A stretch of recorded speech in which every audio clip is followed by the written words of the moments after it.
our favorite parenting blogger, Kenny Bodanis, Bodacious, author, blogger, mengetpregnant2.com. Thank you so much for joining us. Thank you. So, Kenny, we're talking today about apps for teens and tweens, so preteens, that parents should be keeping an eye out for. And a lot of information that you got from somebody who's an anti-bullying advocate. Absolutely. I sat down with Lisa Dixon-Wells, who runs a program called Dare to Care, and she runs a cross-Canada anti-bullying program. So most of this stuff, she was actually talking to me after speaking to kids as young as 10. 10 years old. So grade 5 and up, basically. So just don't think, guys at home, if you've got 16-year-olds, this is listen up. This is for everyone who's a parent right now.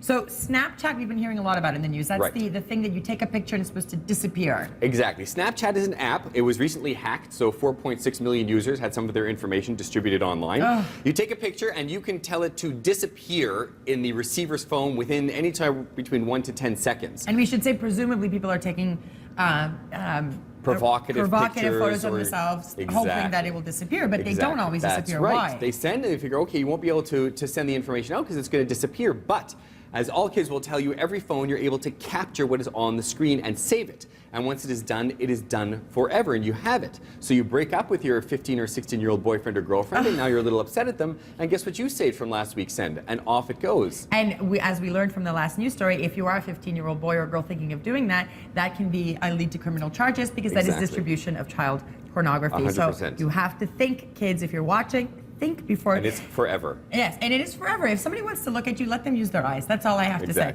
All right, ask.fm. What is this and why should parents This I'd never heard of, and I think of myself on the ball. Ask.fm, you set up a profile, and you can allow people to ask you questions, but it doesn't matter who they are. As long as any stranger has a profile on ask.fm, they ask you questions. So this, especially young ladies, put up profiles of themselves, and people ask, and the questions are very sexually provocative. Oh, dear. And the worst thing is they're giving the answers. Because they think, well, it's anonymous, and it's in this little profile, and it's on this app, so it's not going to go anywhere. But strangers hack on, and strangers ask questions, and the questions are getting answered, and they're getting disseminated. And again, once it's online, regardless of whether you delete your account or what have you, it is out there forever. Forever, like a diamond, my darling girls, if you're listening to me, do not, if you don't know somebody, don't answer any questions. Exactly. All right, the other thing that surprised me a lot is just getting videos off of YouTube can lead to some trouble for teenagers. We're used to seeing weird videos on YouTube and people surfing on cars and skateboarding downstairs. But one thing I didn't know is a lot of young people are posting what's called Am I Ugly videos. Oh, no. So it's about a 10-second video, and they will say,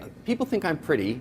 Do you think I'm pretty or do you think I'm ugly? Oh boy. And they expect just their friends to be answering, but as anyone who's been on YouTube before knows, the comments can really degenerate very quickly into nastiness because, again, strangers log on and for them it's just fodder and they chew them up and spit them out, and it hurts you, and it's there forever, and it's akin to bullying. And as we saw with all the recent cases in Canada with young girls, the thing is these strangers, they get this information and they can use it to blackmail you later on and get you to do all sorts of things. So as a parent, very quickly, because we've run out of time, you don't want to be Big Brother, but you do want to watch what your kids are doing. Especially with younger kids, the computer should be an essential area of the house, the kitchen, the dining room, the living room. All electronics should be handed in at bedtime. They should not be up and sharing and chatting during bedtime, especially in private. Yeah. And those are the two biggest things I can tell you. Keep it central and own it.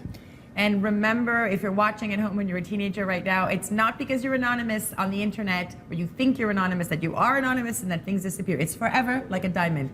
Be smart, be tech savvy. Kenny Bodanis, thank you so much for joining us. We'll catch up with you very soon, I'm sure. Again, Happy New Year, by the way. Likewise. All right, stay tuned, you guys. So much more to come. You're watching Breakfast Television on City.